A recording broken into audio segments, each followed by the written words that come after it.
लोकप्रिय web सिरीजचा 5वा season येणार प्रेक्षकांच्या भेटीला। जगभरातील चाहत्यांची प्रतीक्षा आता संपली आहे, कारण लोकप्रिय वेब सिरीज मनी हाइस्टचा 5वा सीझन लवकरच प्रदर्शित केला जाणार आहे। नेटफ्लिक्स या OTT प्लॅटफॉर्मने सोशल मीडियावर या सिरीजचा टीजर पोस्ट केला आहे, त्यामुळे चाहत्यांना लवकरच ही सिरीज बघायला मिळणार आहे।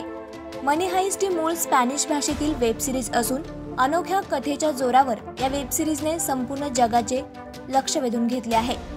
स्वतःकडे गमावण्यासारखे काहीच नसलेला एक प्रोफेसर विविध क्षेत्रातील 8 लोकांना एकत्र आणून चोरीचा मोठा प्लॅन करतो, असे या सिरीजचे कथानक आहे। या लक्षवेधी चोरीने तब्बल 4 सीझन नंतर आता 5व्या सीझनसाठी प्रेक्षकांची उत्सुकता शिगेला पोहोचवली होती। ही सिरीज स्पॅनिश टीव्हीवर दाखवण्यात आली होती तेव्हा ती फ्लॉप ठरली होती, त्यामुळे दुसऱ्या सीझन नंतर ही सिरीज बंद देखील होणार होती। मात्र नेटफ्लिक्सने ही सिरीज खरेदी केली आणि ती प्रचंड हिट झाली। नेटफ्लिक्सवर ती इंग्रजी भाषेत उपलब्ध आहे। या सिरीजचा 5वा सीझन हा शेवटचा सीझन असणार आहे। हा सीझन 2 भागात दाखवण्यात येणार आहे। पहिला भाग 3 सप्टेंबर 2021 ला आणि दुसरा भाग 3 डिसेंबर 2021 रोजी प्रदर्शित करण्यात येणार आहे।